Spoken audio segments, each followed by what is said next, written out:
atelier de vulgarisation, une vulgarisation de la stratégie industrielle nationale avec accès sur la transformation, la valorisation des produits locaux et la participation au commerce régional africain. Donc, d'emblée du programme, on va commencer par le discours de bienvenue qui sera prononcé par la représentante du gouvernement, Léla. Après, il y aura le discours, l'allocation du SG, l'allocation d'ouverture. Après, on va défiler au fil du temps notre programme. Après le discours, on fera une photo de famille. Après, on aura il y a le docteur Nyang qui fera la suite de son allocution. Après l'allocution du docteur Nyang, on va faire une photo de famille. Après, on va passer à la pause. Donc voilà. Maintenant, bon, si ça vous convient, j'invite la représentante du gouverneur pour faire son allocution de bienvenue. Merci.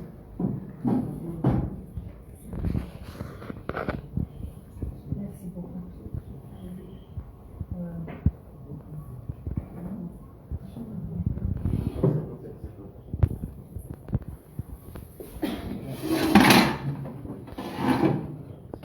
Monsieur le secrétaire général de l'économie, monsieur le directeur de cabinet de l'économie, monsieur le consultant Dr Niang, monsieur le président de la Chambre de commerce, honorables invités, en vos rangs respectifs, assalamu alaikum. Au nom de son Excellence, le gouverneur d'Anjouan, Dr Zaïdou Youssouf, que j'ai l'honneur de représenter ici, c'est pour moi un immense plaisir de participer dans cet atelier de travail qui traite un sujet très important pour notre pays, la valorisation des produits et la participation au commerce régional, intra-africain et multilatéral. Mesdames et messieurs, chers participants, le sujet qui nous sera exposé au cours de cet atelier est de première importance, une priorité chez nous aux Comores, dans la démarche des Comores émergents à l'horizon 2030 initiée par son Excellence le Président Azali Assoumani. En effet, il y a dans notre pays ce grand besoin alimentaire dont nos sols et le reste de notre environnement sont en capacité de donner les résultats escomptés. Sur ce, je souhaite la bienvenue à tous et un excellent temps de travail. Je vous remercie.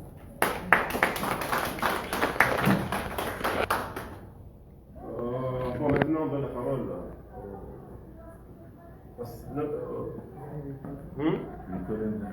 Du temps inverse. Docteur Nyang, après vous faire la session de Merci beaucoup. C'est bon. Vous m'entendez la voix forte? Merci beaucoup, monsieur le modérateur. Je vous remercie vous tous pour votre présence. Et Madame la représentante du gouverneur, monsieur le secrétaire général du ministère de l'économie et de l'industrie en charge de l'intégration régionale, monsieur le directeur en charge de l'action gouvernementale, de la Chambre, le président de la Chambre, monsieur le DUCAP, le directeur du cabinet, au nom du groupe de la Banque africaine de développement BAD, au nom du cabinet GOPA et à mon nom personnel, je voudrais solennellement vous adresser mes remerciements les plus élevés.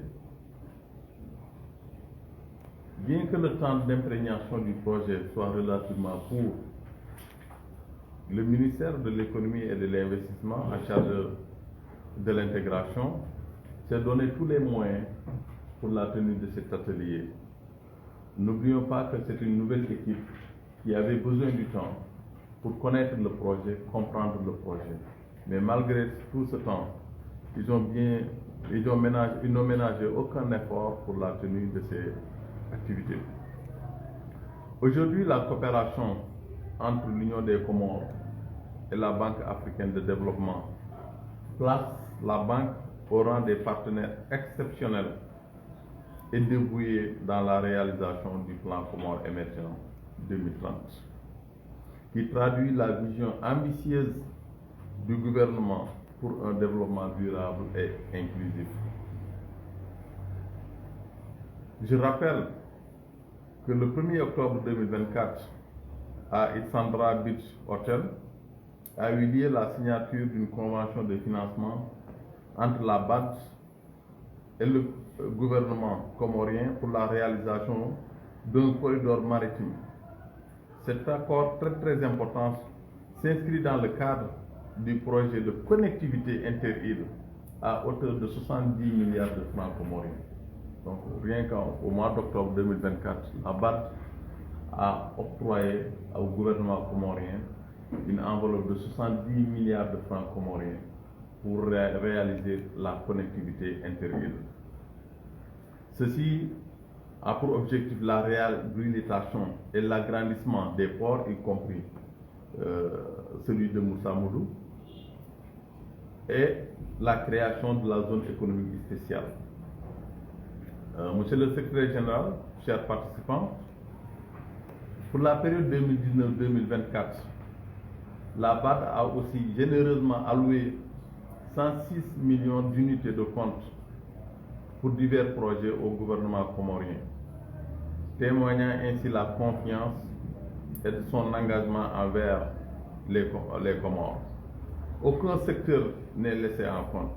L'énergie, transport, agriculture, l'exploitation géothermique de Kartala, la digitalisation de l'économie et j'en passe. Parallèlement aux projets financés par la BAD et qui rentrent dans ce qu'on appelle le HADJ, les infrastructures, tout ça, la BAD appuie aussi le second levier, à savoir l'assistance technique. Et raison pour laquelle nous sommes ici dans le cadre de ce projet d'assistance technique de renforcement des capacités de résilience post-Covid, post-pandémique et de développement des capacités de participation à la ZLECAF pour 4 pays. Il s'agit d'un projet financé par la BAD pour 2 ans et qui couvre 4 pays, à savoir le Burundi, l'Union des Comores, la Gambie et la Sierra Leone. L'activité de mise à jour de la stratégie, il faut le dire, ne faisait pas partie des blocs d'activité qui étaient prévus dans le cadre de ce projet d'assistance technique. Mais après un diagnostic, après une évaluation des besoins réels et urgents de l'Union des Comores, il a été recommandé qu'on puisse développer une stratégie nationale industrielle et que la BAD finalement a accepté cette action, cette activité qui n'était pas au début prévue. Et raison pour laquelle c'est un projet tellement intéressant à tel point que les autres pays, Burundi, Gambie et Sierra Leone, sont invités à s'inspirer en tout cas de ce modèle, de cette belle initiative de l'Union des Comores de se doter d'une stratégie nationale et industrielle. Pourquoi? Parce que sans une stratégie industrielle, sans une politique industrielle, la participation d'un pays à la ZLECAF pourra être compromise. Il faut une transformation et une valorisation des produits locaux. Je rappelle que l'activité pour développer la stratégie nationale industrielle a suivi plusieurs étapes, un processus bien élaboré. Tout juste après son acceptation par la BAD, un comité de pilotage multisectoriel avait été mis en place. Et c'est ce comité qui, à l'origine, qui a fini par développer ce document qui nous réunit aussi, la stratégie industrielle. Ce comité de pilotage a regroupé l'ensemble des ministères, le secteur public, la société civile. Tous les projets également avaient été impliqués. On peut citer APID, AFIDEV, PIDC. Tous ces projets ont contribué au développement de la stratégie nationale industrielle et lui ont garanti ce caractère inclusif et participatif. L'étape d'en juin et de Moïli constitue des phases qui sont prévues pour une appropriation, mais également pour garantir cette appropriation, cette participation inclusive dans le cadre de l'élaboration de la stratégie nationale industrielle. Madame la représentante du gouverneur, cher SG, Monsieur le Président de la Chambre de commerce, Monsieur le DIRCAP, chers participants, encore au nom de la BAD et du cabinet GOPA, je vous souhaite un excellent atelier et que vive l'Union des Comores. Merci. Ok, merci Dr Niang. Maintenant, on donne la parole au secrétaire général du ministère de l'économie pour son mot.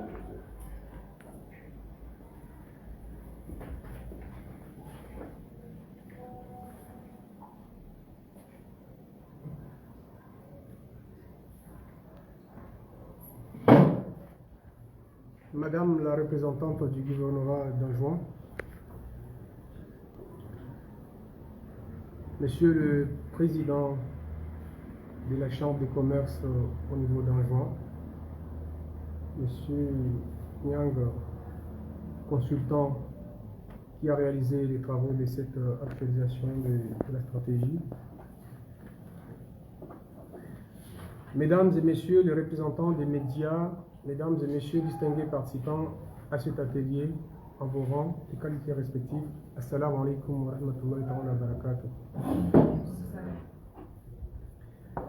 C'est pour moi un grand plaisir de prononcer cette allocution d'ouverture de l'atelier de vulgarisation et de sensibilisation de la stratégie industrielle nationale axée sur la transformation, la valorisation des produits locaux et de la participation au commerce régional intra-africain, la ZLECAf.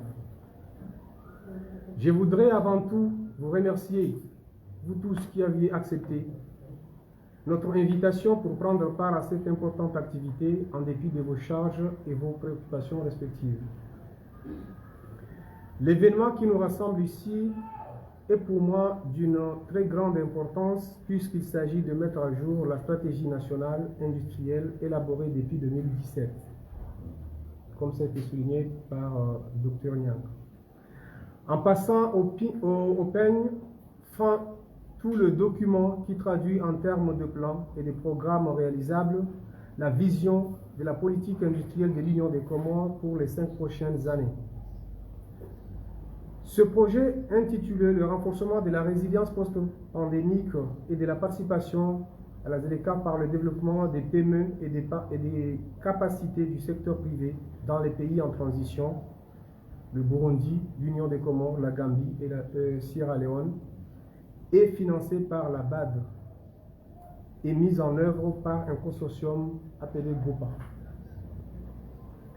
Cette assistance technique lancée par la Banque africaine de développement est conçue pour contribuer à la réalisation des principaux agendas continentaux et mondiaux, notamment les I5 de la Banque, le programme ZLECAf de l'Union africaine, les objectifs de développement durable des Nations Unies, tout en appuyant sur les réformes entreprises dans le cadre de l'initiative d'une business de la Banque mondiale.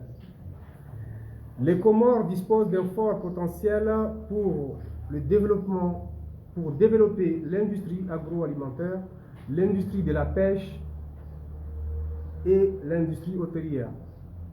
Mais l'environnement difficile des affaires, le manque d'investissements étrangers et de financement interne, le niveau insuffisant et le coût de l'énergie, la complexité du foncier et ses problèmes récurrents, le déficit d'infrastructures,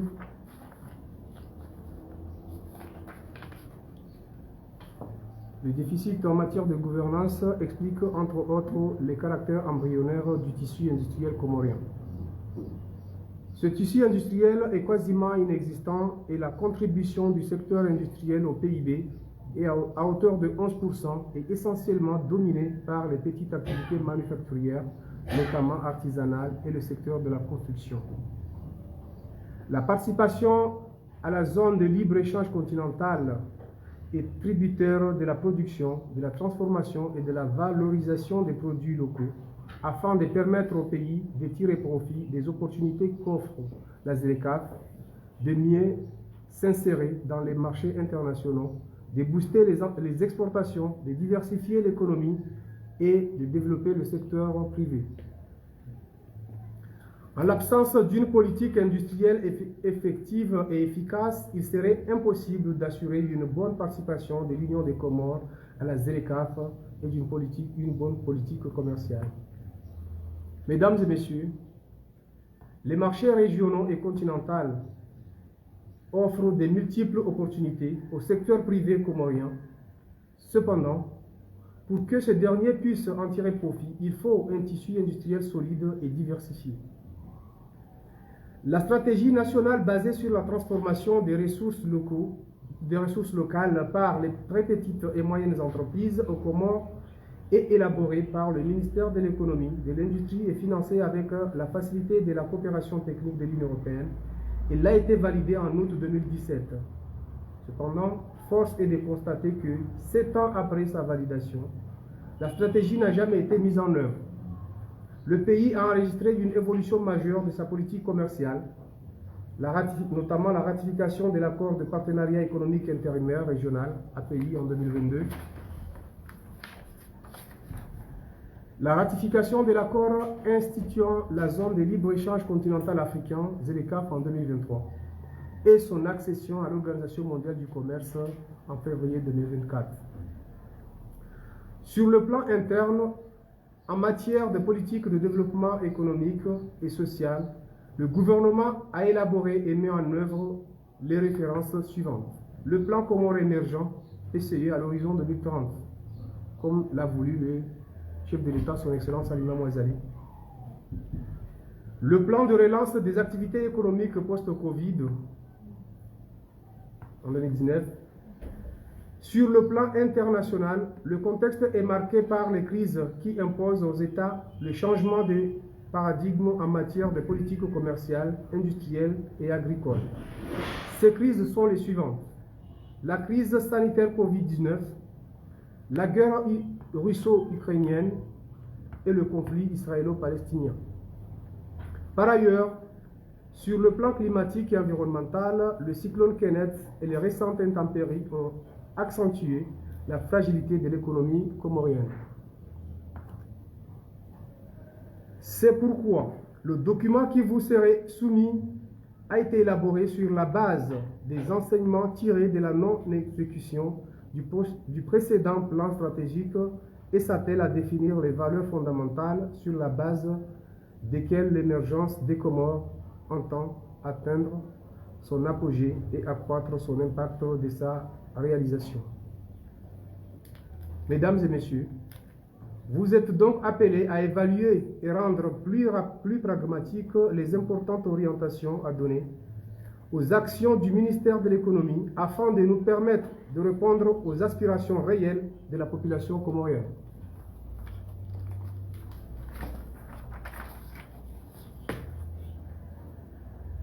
Mesdames et messieurs, chers participants, je voudrais aussi rappeler à votre attention que si l'objectif général de cet atelier est d'améliorer et de parfaire le plan stratégique 2024-2029 pour l'Union des Comores, ce processus d'ouverture est fondamental pour une croissance économique inclusive.